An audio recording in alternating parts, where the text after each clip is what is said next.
한 장 넘겨보시면 탑의 모양을 보고 시기를 알 수 있다. 뭐 이런 것도 있는데, 맨 처음에는 뭐 탑 얘기 잠깐 해드리면 우리나라도 목탑에서 시작을 합니다. 중국 영향을 받았기 때문에 목탑에서 시작을 하게 되는 거고요. 그 다음에 그게 이제 나중에 맨 처음에 한국 불교의 첫 역사에서는 탑이 겁나 크게 나옵니다. 그리고 그 양옆으로 전각들이 좀 있습니다. 양옆으로 있다는 건 무슨 의미냐면 이 탑을 보조하는, 그러면 예불이나 이런 건 어떻게 했느냐? 이 탑 안에 불상들을 다 층마다 모셔놓은 거예요. 거기서 예불을 하는 겁니다. 그러니까 탑이 탑뿐만이 아니고 전각 역할도 겸하고 있었던 거예요. 네. 그래서 탑전이라고 생각하시면 됩니다. 그런데 나중에 뒤에 법당이 만들어지고 점점 불상 중심으로 이동을 하죠. 그러면 이 탑은 요 뒤에 있는 정각이 커지는 것과 비례해서 앞에 탑은 작아집니다. 그러니까는 중심이 축이 옮겨지는 거죠. 뒤쪽으로. 지금 우리 보시면 아시겠지만 앞에 탑은 있지만 탑은 작고 뒤에 법당은 크죠. 지금 현재는 그렇게 되어 있잖아요. 어느 절이든지. 그리고 이 탑이 더 영향이 떨어지면 어떻게 되냐면 가운데 이 어간을 못 막습니다. 불상의 어간을 못 막습니다. 그러면 찢어져! 이러면 두 개로. 무슨 뜻인지 아시겠죠? 뭐 그렇게 된다고 생각하시면 돼요. 그래서 탑이 조금 잘 크게 나올 때는 시대가 올라간다고 생각하시면 되고, 시대가 뒤로 갈수록 탑 비중은 떨어집니다. 그리고 이제 가장 먼저 만들어진, 어떻게 보면 석탑, 현존하는 남아있는 것 중에서 가장 오래된 것 중에 하나가 지금 80쪽에 나오는 고선사탑. 그 다음에 쌍탑으로, 돌로 된 쌍탑으로 가장 오래된 거는 그 앞쪽 장에 나와 있는 가문사탑입니다. 가문사탑. 이 탑들을 보면 어때요? 석가탑하고 비교했을 때 이 고선사탑이나 가문사탑을 보면 어떤가요? 좀 뚱뚱하잖아요. 그렇게 되는 이유는 뭘까요? 이제 목탑에서, 큰 목탑에서 석탑으로 만들다 보니까 그 목탑은 아무래도 뚱뚱하잖아요. 그 뚱뚱한 패턴이 그대로 남아있는 겁니다. 그리고 나중에는 석탑만 가지고 만들고 그거는 장식성을 가지니까 이제 날렵하게. 그리고 어떤 탑이 좋아요라고 물어보시는 분이 있는데요. 되게 쉽습니다. 인간의 특징 중에 하나가 태어나면서부터 미감이라고 하는 걸 가지고, 절대 미감을 가지고 있어요. 그래서 딱 보는 순간에 이쁘네 라고 하는 생각이 나요. 다 개인차는 조금씩 있어. 그러니까 배우들을 이렇게 보면, 배우들이나 안 그러면 뭐 요즘 아이돌 이렇게 나오는 애들 있잖아요. 그런 걸 보면 뭐 사람마다 선호도는 좀씩 차이가 있을 수 있어. 하지만 뭐 장동건이 잘생겼다, 안 그러면 뭐 원빈이 잘생겼다, 이건 다 거의 대동소이하게, 뭐 정우성 뭐 이러면 아 그래 이렇게 다 동의를 하는 거예요. 그래서 인간에게는 어떤 공통된 기준이 있어요. 개인차가 있지만 그 개인차를 넘어서는 어떤 표준이라고 하는 게 있어. 그리고 그 중에 미감도 있는 거예요. 그래서 딱 봤을 때 이쁜 거 명품입니다. 문화재 볼 때 크게 어렵게 생각하지 마세요. 딱 봤을 때 이쁜데 명품입니다. 네, 그래서 탑하고 종을 볼 때 가장 안목적인 게 뭐가 있냐면, 탑은 돌로 돼 있잖아요. 우리나라 탑은. 그러니까 돌이라고 하는 거는 일단 진료적으로 무겁다는 느낌이 강해요. 그러니까 돌이 딱 있으면 우리가 머릿속에 1차 감이 나오는 게 돌은 무거워라는 개념이 딱 머리에 박힌다고. 그래서 탑에서 가장 중시하는 게 뭐냐면 상승감입니다. 가벼워 보여야 된다는 거예요. 딱 봤을 때 약간 둔중하고 무거운데 좀 답답해 보이는데 이러면 아니야. 석가탑하고 아까 그 고선사탑이나 이런 걸 봐보세요. 그러면 그런 느낌이 있네 라는 걸 아실 수 있을 거예요. 그리고 거기서 조금 더 깎아가지고 이렇게 마옥사탑 같이 가면 위험하다, 뭔가 좀 불안타, 이게 무슨 꼬지도 아니고 오뎅 꼬지도 아니고 이게 왜 이렇게 만들었을까 느껴지시죠? 그러면 여러분도 미학적 안목이 있는 겁니다. 그리고 인간은 그거를 타고나요. 그래서 마곡사탑은 약간 이렇게 세장미, 좋게 말하면 약간 세장하다. 나쁘게 말하면 삐쩍 골았다라고 하는 거고, 이 탑에서 가장 재밌는 건 맨 위에 있는 라마탑, 풍마동이라고 합니다. 전문적인 걸로는 풍마동이라고 하는데요. 라마탑 양식을 얹고 있죠. 그래서 이제 보통 이제 원 간섭기에 이렇게 만들어졌는갑다 이렇게 이제 판단을 합니다. 그래서 이렇게 탑 위에 탑이 올라가는 거는 아무튼 굉장히 특이한 케이스예요. 재밌기도 하고. 그래서 이렇게 요 동으로 이렇게 딱 올라가서 깔끔하게 있는 경우가 전 세계적으로 드뭅니다.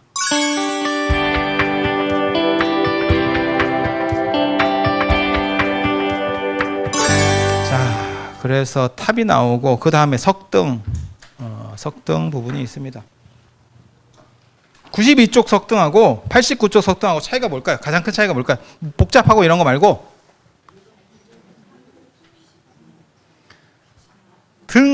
등을 넣는 방식이 달라요. 그러니까 89쪽에 있는 석등은 거기에 창살을 박습니다. 여기다가 이렇게 원래 석등 통일시대 석등은 사용한 것들은 전부 여기에 이렇게 구멍들이 뚫려 있어요.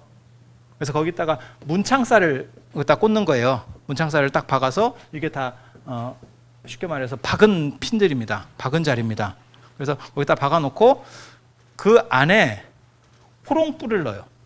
호롱불. 그래서 뒤쪽이 열리게 돼서 이 호롱불을 넣고 이제 불을 켰다 껐다 이렇게 하는 방식입니다. 이해가 되시죠? 그러니까는 창살로다가 막혀 있다라고 보시면 돼요. 그런데 그 뒤에 나오는 그 두 장 뒤에 나오는 고려시대 석등은 등 전체를 넣었다 뺐다 하는 방식이에요. 그러니까 등을 들고 이렇게 해서 넣었다 뺐다 하는 방식이에요. 그러니까 등은 이 안에 호롱불이 이렇게 있는 구조인 거죠. 그래서 이 등 전체를 넣었다 뺐다. 그러다 보니까 아구가 큽니다. 등 전체가 들어가야 되니까 아구가 크죠. 92쪽 보시면. 89쪽은 다 막혀 있고 그냥 손만 넣어서 불을 켰다 뺐다만 하면 되는 거고. 그리고 가장 조명 시설이 좋은 거는 사실 93쪽에 있는 이 정료대라고 하는 거예요. 정료대라고 하는 거. 저 위에다가 저렇게 돌로다가 이렇게 만들어 놓고 이 위에다가 이렇게 쇠 같은 구리 같은 걸로다가 대야 같은 걸 하나 얹습니다. 그리고 여기다가 이제 나무 불을 피우는 거죠. 그러면 조명은 이게 막 짱입니다. 빛 엄청 나올 것 같지 않아요? 이렇게 창살까지 막아놓고 여기다가 등 하나 킨들 그것도 4면밖에 안 뚫려 있잖아. 8면을 뚫었으면 차라리 낫지. 4면밖에 안 뚫려 있는데 그 빛이 얼마나 나오겠어요. 그 빛은 별게 없죠. 이거는 뭐 완빵이죠. 조명시설 엄청 좋죠. 그런데 왜 이런 식 조명을 썼을까에 대한 이야기를 지금 하는 겁니다. 그래서 통일시대 때 이런 약간 약한 조명을 쓰는 거는 이 석등이라고 하는 게 단순히 빛을 내는 용도로만 있는 게 아니고 89쪽에 있는 이런 석등 빛을 내는 용도만 있는 게 아니고 이게 사성제 8정도라고 하는 거를 상징을 하는 거고 그 중간에 위에 있는 팔각형이 그래서 빛이 나오는 거는 사성제, 그 다음에 전체 팔각형은 한 8정도 같은 걸 상징하는 거고 부처님의 가르침이 빛으로 퍼진다라고 하는 그런 상징성을 가지기 위해서 단순히 조명 용도면 이렇게 고급스럽게 만들 필요도 없습니다. 그래서 이렇게 만들어 놨다라는 걸 생각하시면 돼요. 그리고 이게 등잔의 용도, 빛을 비추는 용도로 의미가 전환되면 이 정료대라고 하는 걸 씁니다. 정료대라는 걸 씁니다. 그래서 단가, 제작 단가는 어느 게 많이 들까요? 석등이 훨씬 많이 들죠. 이거는 그냥 돌 몇 개 해가지고 그냥 세우기만 하면 되잖아요. 그냥. 그죠? T자로 세우기만 하면 되잖아요. 석등은 저거 깎으려고 하면 이거 보통 일이 아니잖아요. 가로등에 왜 엄청난 예산을 투여하겠어요? 그건 무언가 상징성이 그 등 안에 존재한다는 얘기죠. 그건 조명만 갖고는 그렇게 많은 예산을 투여할 필요가 없죠. 그래서 부처님의 가르침이 저녁에도 끊임없이 밝게 세상을 비추는 그러한 상징성을 주기 위해서 석등에 많은 투자를 했다라고 생각하시면 됩니다. 그래서 그런 거 생각하시면 되고 그 다음에 배례석이라고 하는 게 있습니다. 석등 앞에 보면 배례석 87쪽에 나오는 겁니다. 배례석이라고 그래서 87쪽 오른쪽 아래에 보면 조그만 그림이 나옵니다. 배례석. 그래서 배례석이라는 거 하는 건 뭐냐면 절하는 돌, 거기다 절을 한대요. 근데 제가 저걸 딱 배례석이라고 보고 절하는 돌이라고 해서 절을 해보니까 절이 잘 안 됩디다.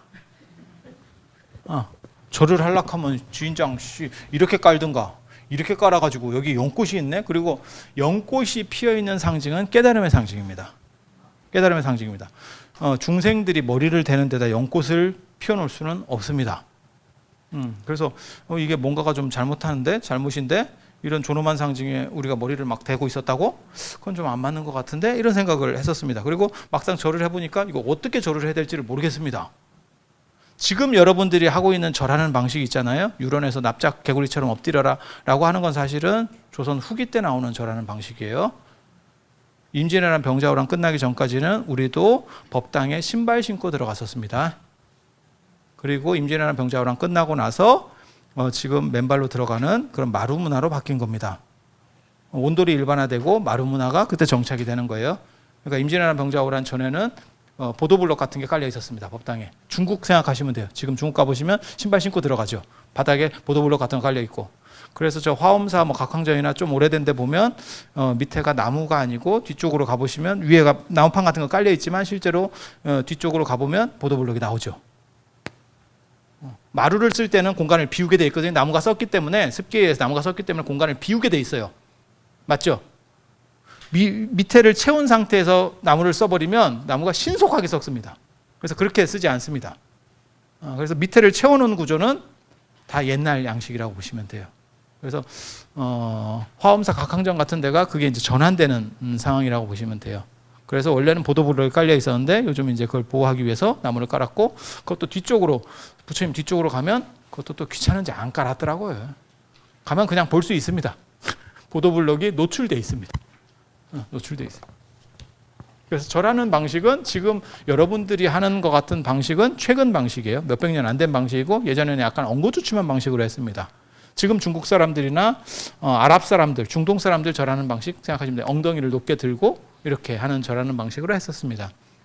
그런데 그렇다고 하더라도 배례석을 가지고는 절하기가 상당히 상그럽습니다.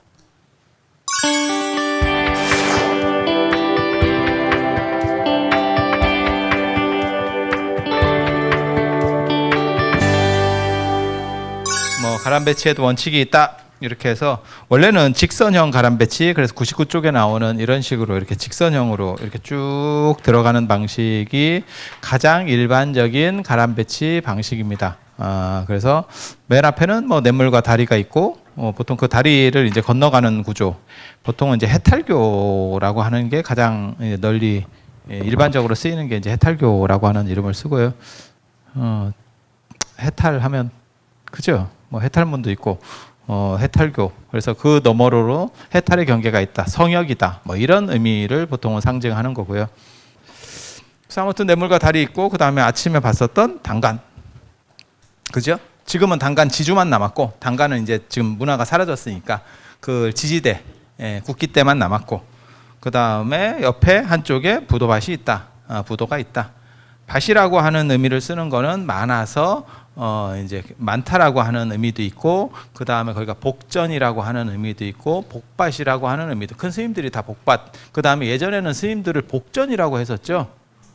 그래서 큰 스님도 복전이고, 사실 신라시대 때나 이런 때는 스님들을 그냥 복전이라고 불렀습니다. 복전이라고. 그래서 스님들에게 보시를 하면 그거 아세요? 인도 불교에서 불교가 들어오기 전까지 바라문교는 제사주의입니다. 제사주의. 그래서 제사를 통하면, 신에게 제사를 드리면 그것으로 어떤 자기의 원하고 바라는 것이 이루어진다. 근데 불교는 제사, 신이라고 하는 걸 절대시하지 않잖아요. 그러니까 제사를 중심은 아니잖아요. 그렇다 보니까 그 부분을 대중공양으로 놓습니다. 그래서 공양을 올리면 그것이 나에게 공덕으로 돌아온다. 오늘날에도 지금 사찰에 그런 문화들이 있죠. 그러니까 무슨 선원에 결제하는 스님들이나 큰 스님께 공양을 올리거나 이랬을 경우에는 더 이제 좋은 쪽으로 된다라고 생각을 하는 문화가 지금까지 정착돼서 내려오고 있는 거고, 그리고 불교 이전에는 그게 그렇게 뚜렷하지 않았어요. 그래서 불교가 기존 인도 문화의 패러다임을 바꾸는 것 중에 하나가 그 대중공양 문화입니다. 대중공양. 그리고 일주문 다음에 보통은 천왕문이 있는데 금강문이 그 사이에 있는 경우도 있습니다. 여기 지금 마곡사도 금강문이 있고 뭐 안 그러면 저희 뭐 금산사 같은 데서도 금강문이 있는 것 같고 이렇게 원래 금강문이라고 하는 거는 금강 역사를 얘기하는 거고요. 저 석굴암 같은 데 보면 금강 역사가 양옆에 있고 그 다음에 이제 사천왕이 그 뒤쪽에 있고 금강 역사는 원래는 문직이에요. 문직이 문신. 그래서 사천왕은 동서남북으로 있고 금강 역사는 앞쪽에 이렇게 딱 해서 문을 지키는 원래 그런 의미인데 사천왕이 앞쪽으로 쭉 빠지니까 캐릭터가 겹치는 거예요. 그래서 금강 역사가 없어지겠어요? 사천왕이 없어지겠어요? 사천왕이 중요하니까 금강 역사가 없어지는 겁니다. 그래서 금강 역사, 금강문이 아예 사라지는 경우도 있고 사천왕문 앞쪽에 이렇게 그림으로 그려지는 경우도 있고 지금 현재 그런 식으로 남아 있다고 보시면 되겠습니다. 그래서 금강문이 있는 경우, 없는 경우 뭐 이렇게 되는 거고 그 다음에 해탈문, 불이문 이건 뭐 같은 말입니다. 불이의 경계가 곧 해탈이니까 그렇게 해서 들어가면 탑이 있고 배례석이 있고 석등이 있고 그 다음에 법당. 이제 보통은 이제 금당, 금빛 사람이 사는 곳이라고 해서 금당.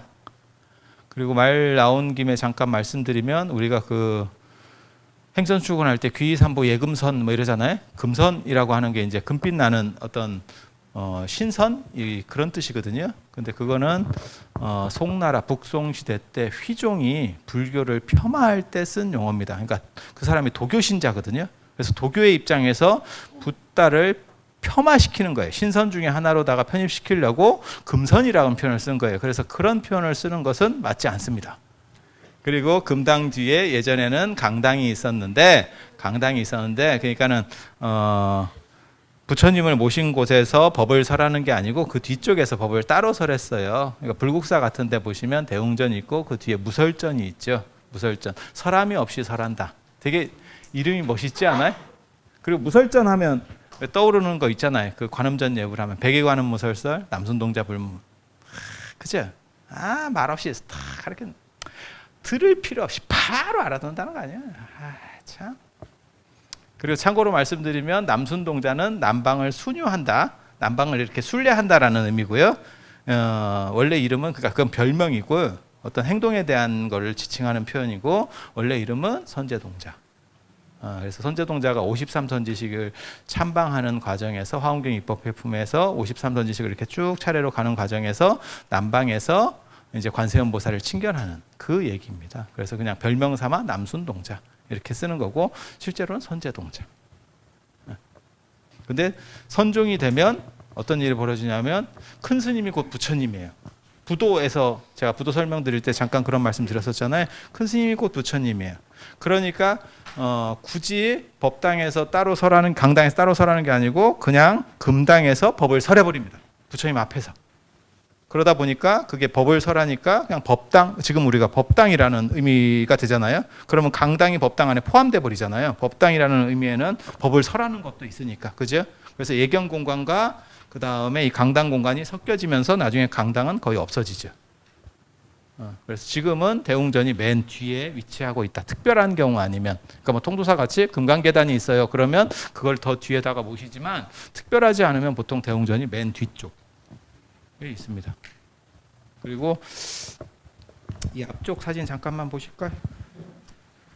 앞쪽에 월정사 사진이 있는데요. 96페이지에 월정 사진이 있는데 저 가운데 적광전 뒤쪽에 건물들이 몇 개가 있어요. 작은 건물들이. 근데 그게 중심축에 있는 건 아닙니다. 사진에서 보면 정 가운데 뒤쪽에 있는 것 같은데 절대 그렇지는 않습니다. 그렇지는 않고 밑 뒤쪽으로 작은 건물들이 몇 개가 있어요. 이런 건물들을 짓는 이유는 이 뒤쪽에 이렇게 산이 언덕배기 같이 되어 있기 때문에 그래요. 언덕형으로. 그런 경우 어떤 일이 벌어지냐면 태풍이나 이런 게 불면 나무가 쓰러져 가지고 이렇게 굴러서 쫙 내려옵니다. 그럼 법당을 치게 되거든요. 그러니까 적광전 본 큰 법당을 치게 됩니다. 그러면 절당이 나죠. 그래서 방어용 건물로다가 뒤에 이렇게 세우는 겁니다. 그래서 부처님 뒤쪽으로 큰 건물 뒤쪽으로 맨 어른 뒤쪽에 누가 있다 그런 의미는 아닙니다. 그러니까 이거는 그냥 뭐랄까 호법 건물이라고 보시면 되죠.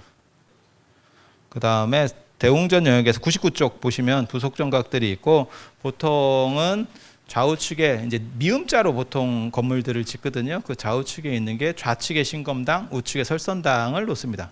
부처님을 중심으로 좌우를 말씀드리는 거예요. 신검당이라고 하는 거는 마음의 검을 찾는다, 선언입니다. 선언이고요. 그 다음에 설선당이라고 하는 거는 선을 설한다, 강당입니다. 그래서 선언과 강당이 마주보는 형태로 되어 있고, 그리고 참고로 말씀드리면 유로는 최근에 만들어진 겁니다.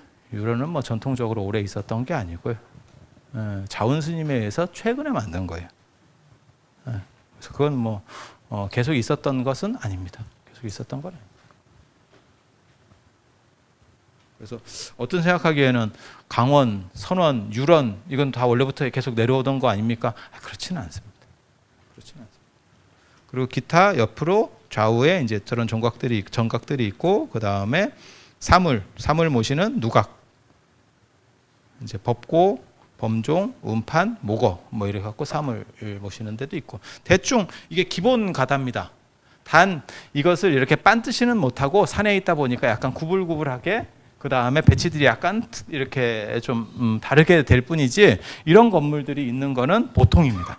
가장 일반적인 형태들. 그래서 이게 이 구조만 딱 이해를 하시면 나머지는 여기에 준해서 맞춰보시면 됩니다. 자, 그 다음에 또 한 장 넘기면, 절에는 왜 정각도 많고 부처님도 많을까? 불교는 그 사람이 원하는 그, 쉽게 말해서 소비자, 어떻게 보면 소비자 아니면 기원하는 사람에게 맞추려고 하다 보니까 다양성이라는 게 존재하는 거예요. 그러면 불명경이나 우리 뇌불대참회문이나 뭐 108대참회문이나 이런 거 보면 부처님 명호가 많이 나오잖아요. 보살님들 명호도 많이 나오고. 그걸 우리가 다 알고 그런 많은 정각들이 있어요, 현실적으로? 그렇지는 않죠. 몇 분 안 나옵니다. 몇 분 안 나옵니다. 그래서 그 몇 분들이 나오는 거예요. 부처님이나 보살님도 굉장히 많지만 인기 있는 분들은 몇 안 계십니다. 그분들을 모시는 정각이 주류고 몇 분 안 된다고 생각을 하면 이해하는 건 생각보다 쉬워요. 그러니까 다 알아야 됩니까? 아닙니다. 아닙니다. 몇 분 없습니다. 그 정도 안에서 돌아갑니다. 이유가 뭘까요? 아까 아침에도 말씀드렸었잖아요. 신발을 만드는 사람이 상대방 발 사이즈를 몰라도 너무 크게 만들거나 너무 작게 만들진 않아요.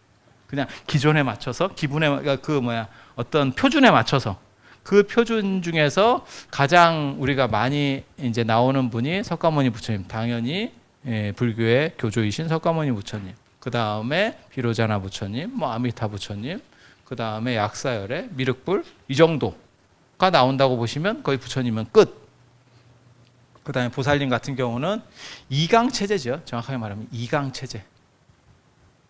관세음 보살과 지장보살. 관세음 보살, 지장보살. 지장제일도 있고 관음제일이 있잖아요. 그리고 이제 4대 보살이라고 하면 거기에 문수보현이 들어가는 거죠. 그거 뭐 청사나 유치 청사할 때 우리가 늘상. 그리고 불교의 가장 큰 특징, 외우기 좋은 게 주특기를 다 그 앞에다 붙여놨죠. 대지문수보살, 대행보현보살, 대비관세음보살, 대원본전지장보살. 그게 불교의 오래된 전통입니다. 오래된 전통입니다. 10대대 얘기할 때도 그러잖아요. 지혜제일 사리불, 신통제일 목건, 주특기가 다 있어요. 그래서 판단해 보기는 되게 쉽죠. 그래서 그런 정각들이 주변에 있고, 그래서 사람들이 거기에 맞춰서 적절하게 모셔지는 분들을 보면 된다라는 얘기들을 하고 있습니다.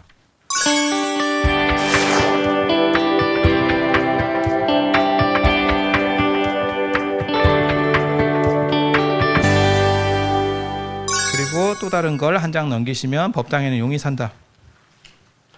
어저께 잠깐 말씀드렸잖아요. 용이 막 더글더글하죠. 진짜 막 기둥에도 용 그림이 있고 저기도 용이 막 머리를 디밀고 있고, 막 바깥쪽에도 용머리, 이쪽에도 용머리. 그래서 맞춰보면 어떤 경우는 용이 되게 짧아요. 길이가 짧어. 머리만 크고 길이도 짧고 막 이렇게 살살. 그러니까 바깥쪽에서 보이니까 바깥쪽에 머리 보이네. 이쪽에 보이면 또 이쪽에 이렇게 꼬리가 나오는 거 보면 아유 쇼다리였네. 뭐 이런 경우도 있고.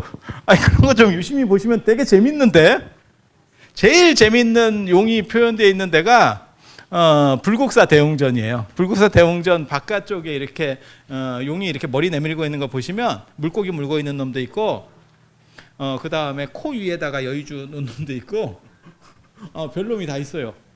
별놈이 다 있어요. 그래서 그거 이렇게 보고 있으면 되게 재밌습니다. 그러니까 여러분들이 어떤 절에 갔을 때 딱 법당 안에 예배만 하고 빠져야겠다 이렇게 생각하지 마시고 그냥 이렇게 한 바퀴 쓱 이렇게 돌아보세요. 그러면 이 사람들 되게 재밌게 생각했네? 라고 하는 경우들이 제법 많이 있습니다. 그래서 대웅전이나 뭐 부처님을 상징하는 데는 다 용이 있고, 요사에는 당연히 용은 없습니다. 부처님을 상징하는 데만 용이 있고요. 그 다음에 125쪽 용이 아니고 이묵이다. 이거 제가 주장하는 거거든요. 용 없습니다. 정확하게 말하면 용이 아닙니다. 용이 아닙니다. 저 법고 보시면 아시겠지만, 법고 보시면 용 2마리를 놓고 중간에 여의주가 하나 있습니다. 그 다음에 사천왕도 마찬가지예요. 동방지국천왕, 남방증장천왕, 서방광목천왕 보면 한 손으로는 용을 잡고 있고 한 손에는 여의주를 잡고 있습니다. 그래서 그게 뭘 의미하는 거냐면 얘가 이렇게 비틀비틀해서 이 여의주를 물어야 용이 될 거 아니에요. 그렇게 탁 하려고 하는 거예요. 그 직전 상황, 그게 제일 길하다는 거예요. 그 에너지를 내포하고 있는 아주 길한 거예요. 그러니까 무엇을 용이 돼서 딱 이룬 상태보다 이루기 직전 상태, 그러니까 가장 좋은 거는 결혼으로 얘기하면 결혼하기 전날이 제일 좋대. 그리고 결혼하면서부터 빠진다는 거예요. 대통령도 대통령 당선인이 됐을 때가 제일 좋대. 그 뒤부터 올라가면서는 욕먹기 시작하는 거예요. 이렇게. 무슨 뜻인지 아시겠죠?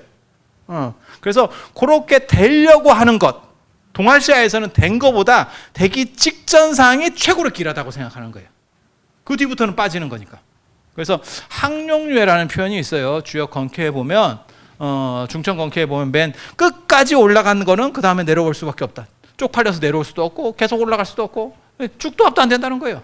그래서 미제캐, 이미 이루어진 것보다 이렇게 이루어지려고 하는 거, 그 다음에 지뢰복회, 회복되려고 하는 거. 그래서 동직회 같은 경우가 제일 좋다 하는 거네. 동직회는 양이 이렇게 하나가 생기고 그 다음에 음이 이렇게 양을 다 덮고 있는 거예요. 이게 지고 이게 벼락회예요. 그래서 지뢰복회라고 하는데, 이게 왜 좋으냐면, 이게 그 다음에 이렇게 바뀌고 이렇게 바뀌고 이렇게 발전하는 쾌예요. 지금은 제일 밑에 있는데 이제 사부작 올라가려면 남았대. 그래서 동지를 길하다고 보는 거예요. 그래서 우리가 동지를 큰 명절로 예전부터 썼었던 거거든요. 그렇잖아요. 지금도 사찰에서 동지 때 제법 이렇게 큰 행사들을 하죠. 하죠. 그래서 동지라고 하는 게 그런 의미들이 있습니다. 그래서 용이 아니고 이 여의주를 물고 있는 경우는 별로 없고, 여의주를 잡으려고 하는, 특히 용 2마리의 여의주를 하나를 줍니다. 이게 좀 잔인하지. 그럼 무슨 일이 벌어지겠어요? 서로 긴장하면서 서로 잡는다, 이렇게 딱 그걸 즐기는 거예요. 그게 생생하는 이런 활기가 있다는 거예요. 활기가 있는 거예요. 그리고 용에게 여의주를 딱 물려줘 버리면, 주면 배째라로 나오는 거지. 볼일 다 봤는데 뭐 이제 이렇게 말 안 들어. 말 안 들어. 그래서 줄 듯 말 듯 이렇게.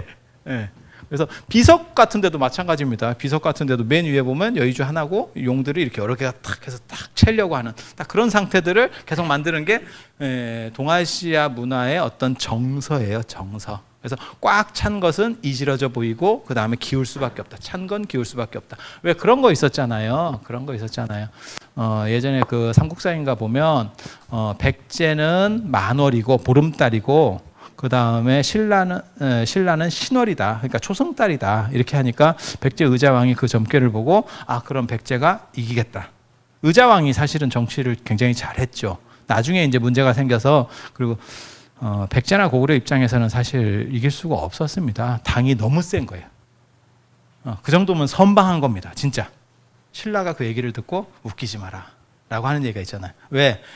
보름달은 기울기 시작하고 초승달은 차기 시작한다. 그러니까 신라가 통일한다. 딱 이랬다는 거잖아요. 이게 동아시아 정서입니다. 아까 지금 얘기한 이 주례복귀하고 똑같은 얘기를 하고 있는 거죠. 맨 밑에까지 몰렸지만 실제로는 올라간다.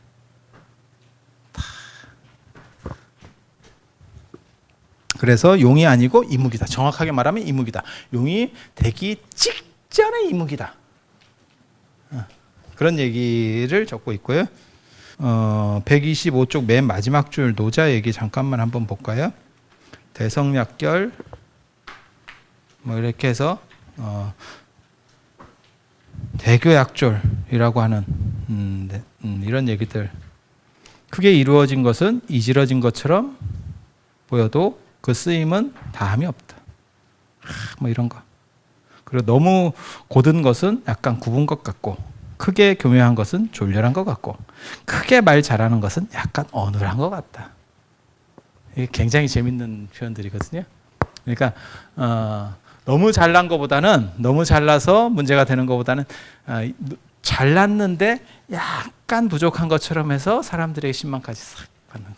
그런 게 더 좋은 거래. 그러면 좋겠어요.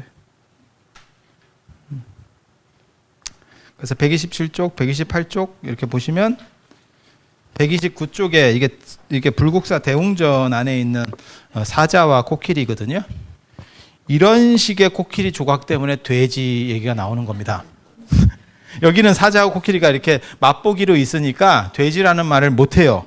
근데 요게 이제 혼자 들어가면 돼지 이렇게. 사자도 이게 전백이어가지고 뭐 혜태 같기도 하고 어디 뭐 병 걸린 것 같기도 하고 조금 그렇긴 해요. 그죠? 이게 사자라 하니까 사자인갑다 이러는데 어떻게 당신은 그럼 사자인 줄 아느냐? 이게 서로 맛보기로 있으니까. 그러면 이게 코끼리인지 어떻게 아느냐? 자세히 보세요. 어금니 6개죠. 육아백상. 어금니가 6개인 흰 코끼리. 코끼리 중에 짱이라는 거잖아요. 코끼리 중에 짱. 부처님 태몽이기도 하고 일반 코끼리보다 흰 코끼리가 짱. 마치 모든 길짐승들 중에서는 백호가 짱이듯이 흰 코끼리가 짱. 흰 코끼리 중에서는 어금니 4개인 코끼리가 그 위에고 그 4개보다는 6개가 위에고 6개 이상은 없다는 거거든요. 그래서 여기는 코끼리인 게 분명하고 그 맞은편에 보일 거는 사자입니다. 사자입니다. 그래서 이런 식의 코끼리 얼굴이 그 극락전에도 있는 거예요. 그러니까 사람들이 딱 보고 돼지. 근데 여기랑만 맞춰볼 수 있으면 이 대웅전과 극락전을 맞춰볼 수만 있으면 돼지라는 발상은 못합니다.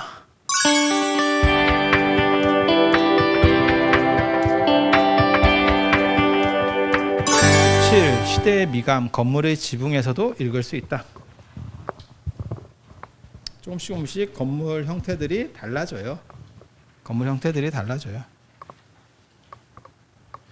가장 이제 대표적인 건물 형태가 2가지가 있습니다. 지금 149쪽에 보시면 맛배집과 팔짝집. 맛배집과 팔짝집. 맛배집이라고 하는 건 서로 사람 인자 같이 생긴 거예요. 서로 배를 맞대고 있다. 2사람이 배를 맞대고 있다. 이렇게 해서 그냥 세모형 맛배집. 옆에 측면 보시면 149쪽에 측면 보시면 딱 보이잖아요. 그죠? 그 밑에 팔짝집은 8팔자 같이 생겼다 해서 팔짝집. 한자 8팔자 같이 생겼다 해서 팔짝집.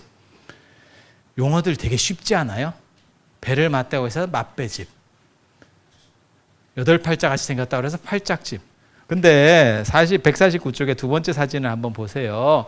이 사진에서 나오면 이런 식으로 되면 물을 어떻게 막을까요? 옆에 앞뒤로는 기와가 있으니까 다 물이 막힐 건데 양 옆으로는 어떻게 막을 수 있을까요?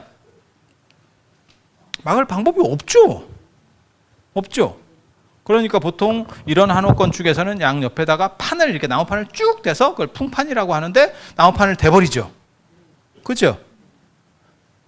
그래서 그렇게 만드는 경우들이 있고 이 팔짝집이라는 게 그러면 왜 생겼는지를 알 수 있겠죠. 그거를 나무판을 대는 것보다 아예 기와로다가 어떤 처리를 했으면 좋겠다. 자, 여러분이 건축을 짓는다고 생각해 보세요. 내가 돈을 내서 발주를 하는 게 아니고 내가 직접 짓는 사람이라고 생각해 보세요. 맛배집이 쉬울 것 같습니까? 팔짝집이 쉬울 것 같습니까? 그죠. 어떤 게 더 오래된 건축인지 아시겠죠? 예. 기술이 발전하면 좀 더 복잡한 데로 넘어가는 거고. 문제의식은 뭐냐? 양 옆에가 헝한 거하고 물 들어오는 거를 아예 기와로다가 다 막아놔야겠다. 그러면 건축이 팔짝집으로 발전했는데도 불구하고 맛배집이 지금까지 남아있는 이유는 뭘까요? 한번 생각해 보세요. 왜 그럴까요? 건축 비용도 있고 또 뭐가 있을까요? 네. 맛배집의 특징은 뭐냐면 무게감이 있어요. 그러니까 이렇게 단순 무식한 것 같으면서도 이렇게 중압감을 주는 느낌이 있어요. 팔짝지붕은 날렵하고 멋있는데 가벼운 느낌이 있어요.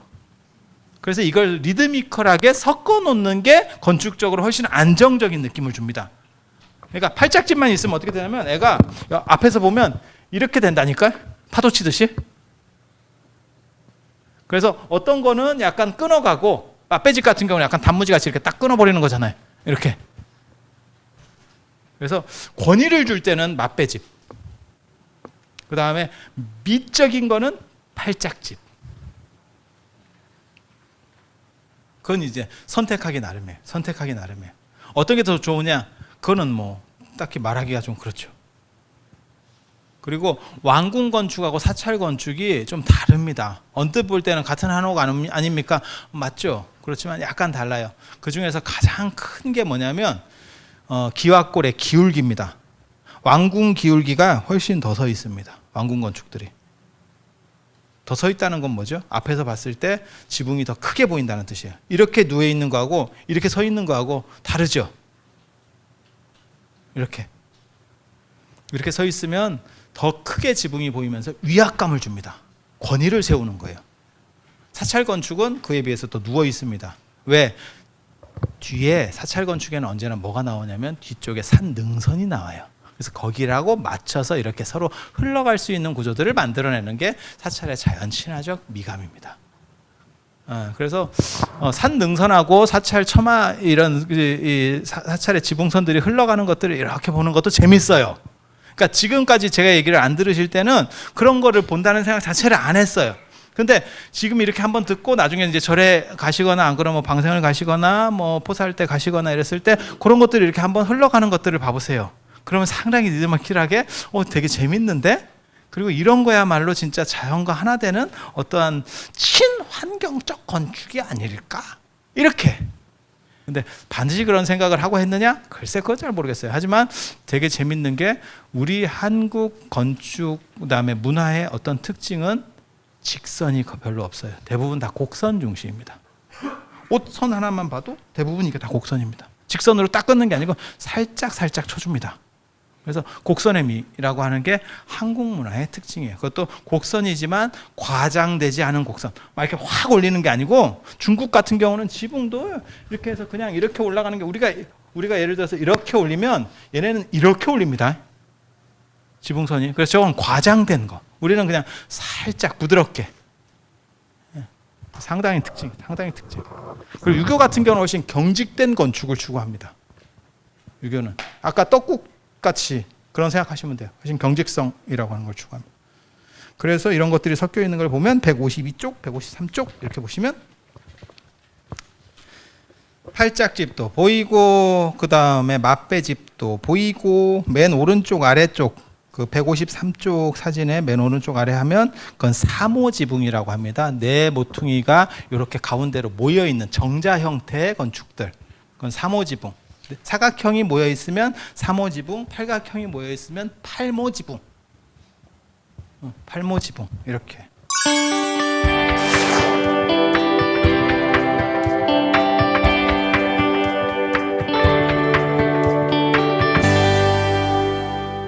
자, 그렇게 해서 한 장 더 넘기시면 이제 4장 안에서 본 법당. 이 얘기는 내일 또 이어서 할 수 있도록 그렇게 하겠습니다. 늦은 시간까지 들어주시느라고 감사합니다.